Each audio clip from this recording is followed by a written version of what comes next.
Marcus never thought he would travel so far from Earth. He was just an ordinary man, a diplomat for the United Earth government. His job was to talk, to listen, and to find ways to keep peace between many different alien worlds. But now, standing inside the huge palace of the Zolaris, he felt very small. The Zolaris were a powerful alien species. Their planet was filled with tall buildings made of shiny blue metal that sparkled under 3 suns. The sky was a strange purple color, and the air smelled different, a mix of fresh flowers and something like electricity. Marcus had heard many stories about the Zolaris and their ruler, the alien queen. She was known across many galaxies as a strong and wise leader, but also mysterious. No one knew what she really wanted from the humans. Marcus adjusted his dark blue uniform nervously as he waited in a large room. Around him were many alien ambassadors. Some were tall with scales, others had many eyes or wings. They all wore clothes that looked like armor or flowing robes. Everyone was quiet except for whispers about the human diplomat. The humans were new to this alliance. Some aliens thought humans were simple and weak, others thought they were unpredictable. But all agreed humans were curious. The doors at the end of the room opened slowly. A soft light came in, and a tall figure walked in, the alien queen. She wore a shining crown made of crystal. Her skin was a deep shade of green, smooth and glowing. Her eyes were large and silver, and they looked at every person in the room. With power and intelligence, her voice was calm but strong. "Welcome to my court," she said, her voice echoing in the room. "We gather here to discuss the future of the Alliance." The alien ambassadors bowed deeply. Marcus did the same, feeling the weight of the moment.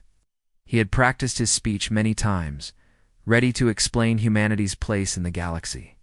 But before anyone could speak, the queen's silver eyes stopped on him. She walked slowly toward Marcus, stopping just a few steps away. Everyone was silent, waiting. The queen smiled. A small, strange smile. "Human," she said clearly. "Are you single?" The question shocked everyone. Marcus blinked, unsure if he heard correctly. The room was so quiet you could hear a pin drop. Marcus cleared his throat. "Yes, Your Majesty, I am single." The queen nodded, as if she expected the answer. "Good," she said.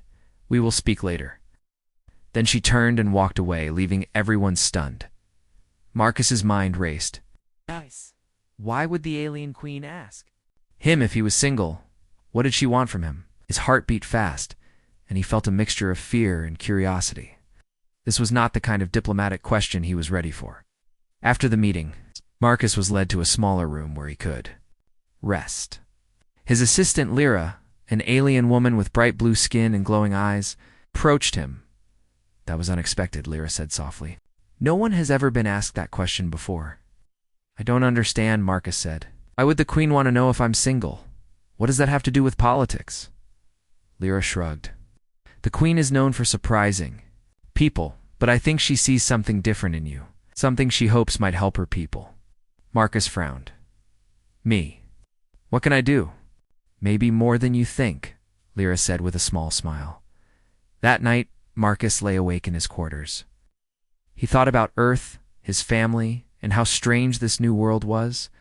He never imagined that being single would be important in a place like this.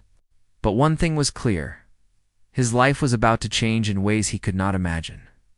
The next day, Marcus was invited back to the Queen's court. This time, the room was even more beautiful. Walls made of glowing crystal showed scenes of distant galaxies and stars. The Queen sat on her throne, waiting. "Human," she said, "your people are different from others. You have a spark, a light inside you. We need that light." Marcus listened carefully. The Queen explained that the Zolaris civilization had grown cold and slow. They had many rules and old traditions that stopped new ideas from growing. She hoped humans could help bring change. "But why me?" Marcus asked. "I'm just one person." "Sometimes," the Queen said, "one person can change many." The Queen then told Marcus about an old problem on her planet, a mystery no alien had solved. She asked him if he would try to find the answer. Marcus thought for a moment. It was risky, but he felt ready. "I will try, Your Majesty." The queen smiled again. "Good, the future depends on it." As Marcus left the palace, he felt a new strength inside him. The question about being single was strange, but maybe it was the start of something big. He looked at the stars above the alien city and wondered what adventures awaited. For the first time in his life, Marcus felt that being human was not just about survival. It was about hope, courage, and the power to change the universe. The day after his meeting with the alien queen, Marcus woke early. The Zalaris sun was already high in the purple sky. He looked out his window at the strange city below, tall towers, glowing streets, and aliens moving like they belonged to another world. But Marcus felt different now. He was no longer just a visitor or a diplomat. The queen's words echoed in his mind. "You have a spark, a light inside you." What did she mean? Was he really special? He shook his head and stood up. Today was the day he would start his mission to solve the ancient mystery the queen spoke about. Marcus knew it wouldn't be easy. The Zalaris had been trying to fix this problem for centuries but failed. Many believed it was impossible. His assistant, Lyra, was waiting for him outside his room. Her blue skin glowed softly in the morning light. She smiled warmly. "Are you ready, Marcus?" she asked. He nodded. "I have to be. This could change everything for them and for us." Lyra led him through the twisting streets of the city. Past markets filled with strange alien foods and colors, people stared at Marcus, the human, with mixed feelings. Some were curious, others doubtful, but Marcus didn't mind. He felt the weight of hope on his shoulders. Their destination was the Great Archive, a vast library of knowledge that held secrets of the Zalaris past. It was the only place that might hold clues to the mystery. The Great Archive was a huge building made of shimmering stone that reflected the sun's light. Inside, thousands of holographic books floated in the air. Aliens moved silently between rows of data. Marcus felt a chill. This place was both beautiful and intimidating. Lyra guided him to a section marked Ancient Civilizations and Mysteries. She pulled up a glowing screen. "The problem the queen mentioned is called the silent collapse," Lyra explained. "Hundreds of years ago, one of our oldest cities stopped sending signals. It was a center of knowledge and power. Then it went dark. No one knows why." Marcus frowned. "No one has been able to find out what happened." Lyra said, "But the city is hidden behind a dangerous field of energy, a barrier no one has crossed." Marcus studied the data. The silent collapse was not just a lost city. It was a symbol of failure and fear for the Zalaris people. He could help solve it. He could earn their respect and maybe help them heal. "Do you think humans can cross that energy field?" Marcus asked. Lyra shrugged. "We don't know. But humans have a way of seeing things others don't. The queen believes in you." Marcus took a deep breath. "Then we start now." They spent hours studying maps, old records, and energy readings. Marcus noticed something strange. While the Zalaris relied mostly on technology and logic, humans had a different strength: intuition. Marcus suggested trying ideas that seemed unusual to the aliens. "Try to think like a human," he said. "Sometimes feelings and imagination are just as important as facts." Lyra smiled. "We'll try." Over the next days, Marcus and Lyra worked with a small team of alien scientists and human experts. They built a device designed to measure and weaken the energy barrier. It was a risky experiment, but Marcus believed it was their best chance. On the day of the test, the whole team gathered near the border of the silent collapse zone. The air buzzed with nervous energy. Marcus held the device tightly as the machine powered on. A soft hum filled the air. Slowly, the glowing barrier flickered and weakened. The team gasped. It was working. Suddenly, the barrier pulsed violently. A loud crack split the air. Marcus stumbled, but caught himself. The barrier didn't break. It changed. A ripple of energy spread outward, and then silence returned. "We didn't break through," Marcus said. "But we learned something." Reacts. Lyra nodded. "It's not just a wall, it's a guardian." Its idea surprised everyone. The barrier was protecting something or someone. Over the next weeks, Marcus and the team explored new ways to communicate with the barrier. Using sound waves, light patterns, and even emotion sensors, they tried to send messages. Slowly, they found responses. The barrier was intelligent but cautious. Meanwhile, news of Marcus's work spread through the Zalaris government and beyond. Some leaders were impressed. Others were worried. They saw Marcus as a threat to their old ways. At a meeting with several alien officials, one ambassador said, "This human is dangerous. He challenges our traditions. We should stop him." Another replied, "No, we need hope. Marcus may be the key to our future." Marcus heard these words and realized that his mission was bigger than he thought. It wasn't just about solving a mystery. It was about changing minds and breaking old fears. One evening, Marcus returned to his quarters, feeling tired but hopeful. Lyra was waiting for him with a small smile. "The Queen wants to see you again," she said. Marcus's heart skipped a beat. What did she want now? When he entered the throne room, the Queen was waiting. Her silver eyes shone brighter than before. "You have done well, human," she said. "You have shown courage and creativity." Marcus bowed. "Q, Your Majesty." The Queen stepped down from her throne and approached him. "Your people are different from many others I have met. You do not fear change. You embrace it. That is why I asked if you were single." Marcus blinked in surprise. "I don't understand." The Queen smiled. "To face the future, to build something new, one must be free. Free from the past, from old bonds and fears. Being single means you can move quickly, choose your path." Marcus felt a strange mix of pride and confusion. Was this true? Was his life about to change because of something so simple? The Queen placed a hand on his shoulder. "Will you help me rebuild my people? Will you help us find hope?" Looked into her silver eyes and saw trust. "I will," he said firmly. The Queen nodded. "Good. Then we begin." As Marcus left the palace, the stars shone brighter in the alien sky. The future was uncertain, but for the first time he felt ready to face it. Humans were not just newcomers to the galaxy.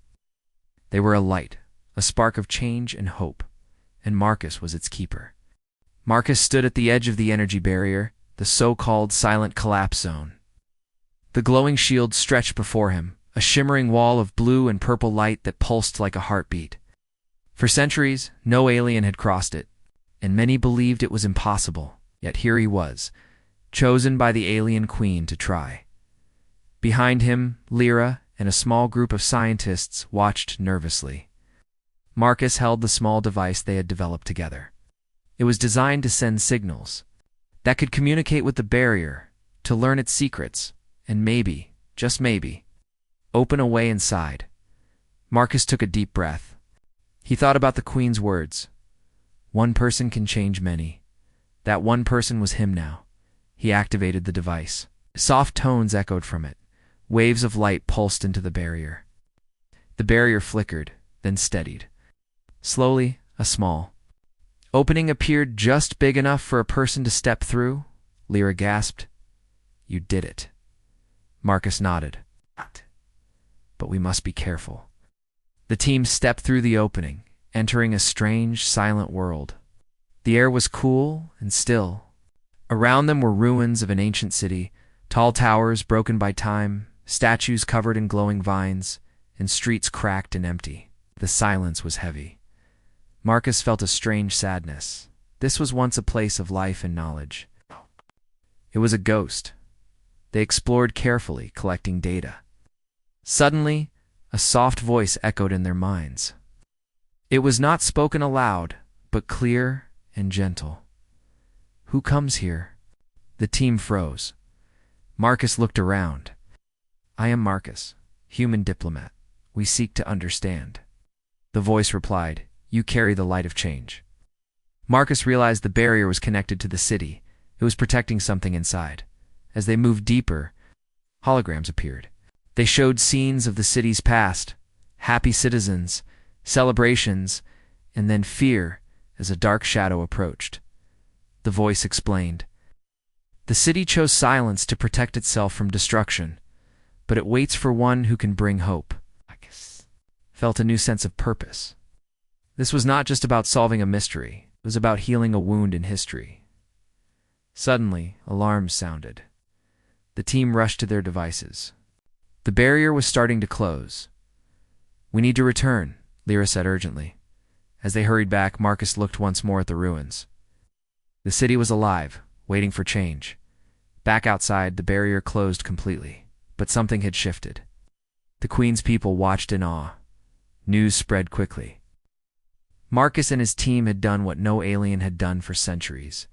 At a council meeting, some leaders praised Marcus's courage. Others feared the changes he represented. One ambassador warned, "Humans are unpredictable. Their ways could destroy us," another said, "or they could save us." Marcus realized that his mission was not just about science or politics. It was about trust.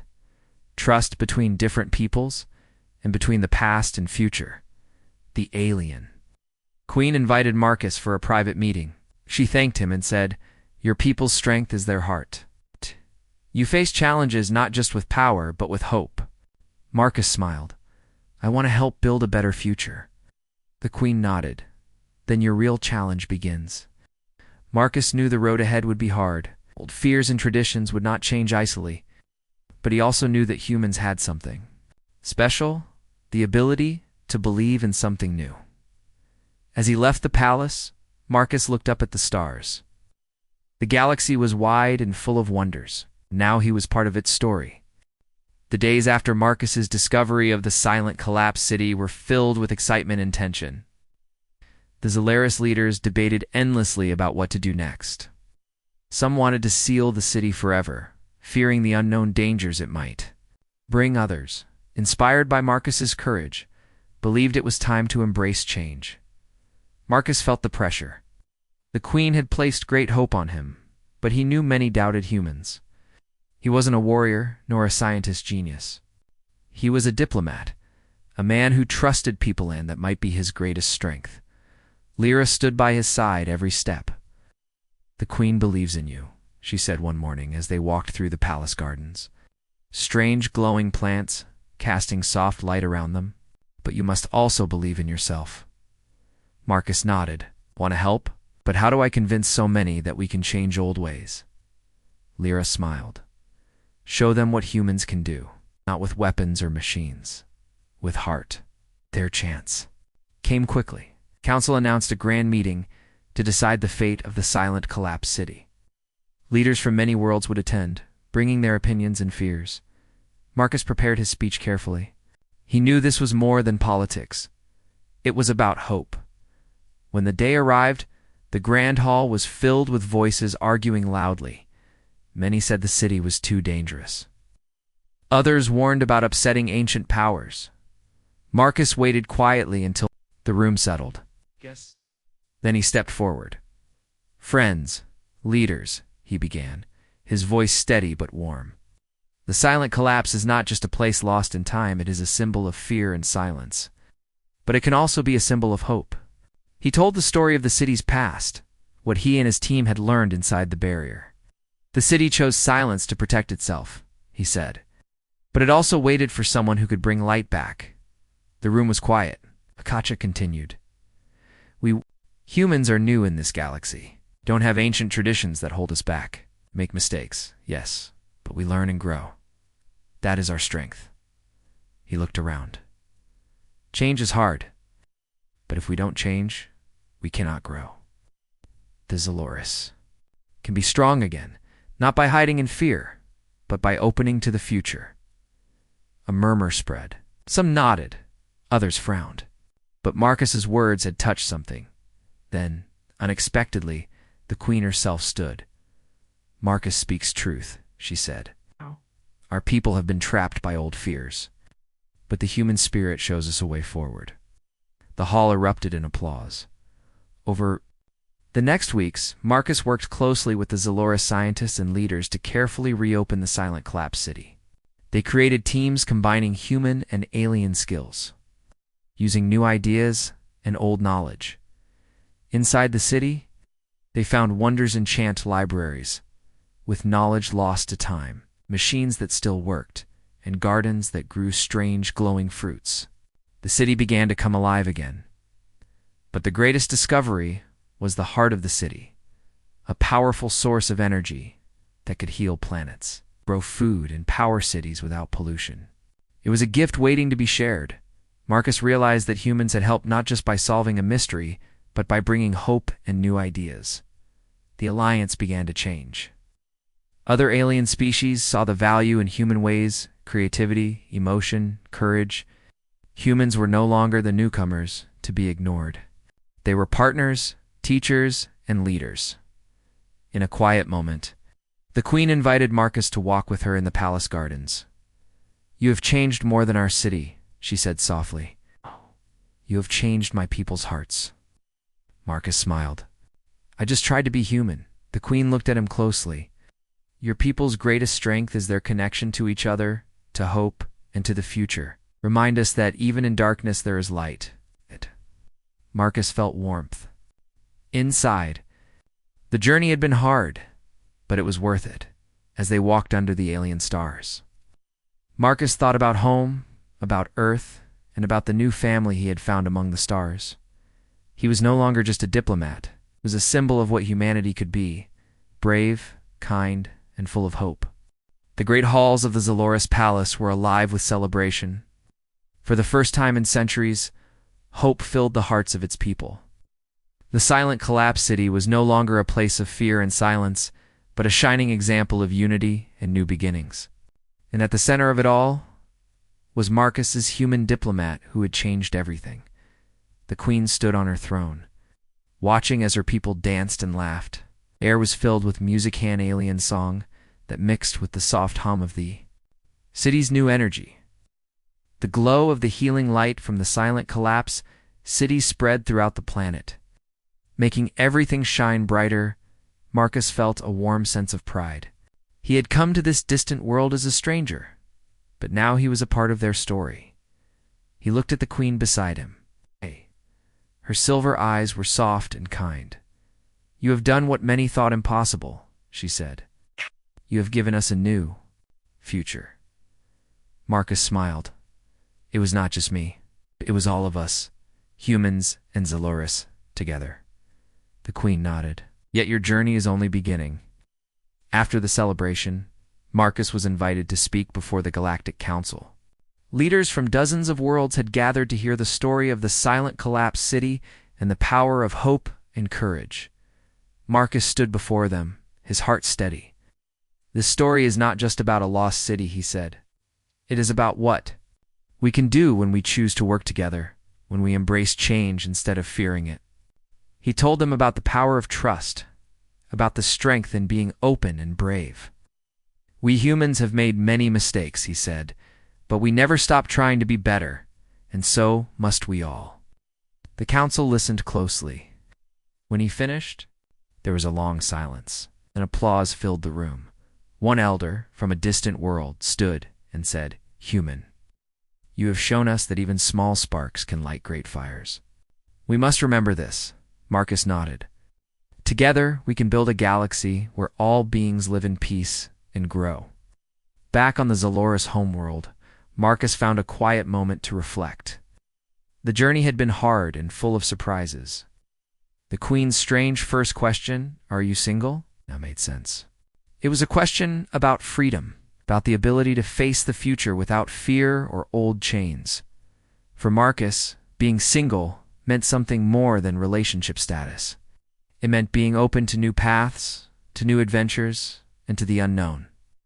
As he walked through the palace gardens, Lyra joined him. "You have changed not just our world, Marcus, but many others. What will you do next?" Marcus smiled. "I think I will keep moving forward. There are many more mysteries, many more places where humans can bring hope." Lyra nodded. "The galaxy is big, and so are your dreams." Suddenly the queen appeared. "Marcus, will you stay with us? Help us guide the future?" Marcus looked at her, then at the stars above. "I will stay as long as you need me," he said. "Good, but humans are wanderers. One day, I may have to return to Earth. But no matter where I go, this place and your people will be a part of me. The queen smiled, and you, a part of us. Time passed, and the alliance grew stronger. The silent collapsed city became a center of learning and peace. Humans and aliens shared knowledge, culture, and friendship. The galaxy began to heal old wounds and build new bridges. Marcus often thought about Earth, his home planet. He knew he had changed, and so had the galaxy. Humans were no longer just new visitors. They were leaders and friends in the vast universe. One evening, as the sun set behind the crystal towers, Marcus stood beside the queen. She looked at him, with a new question, a smile in her eyes. "Are you still single, human?"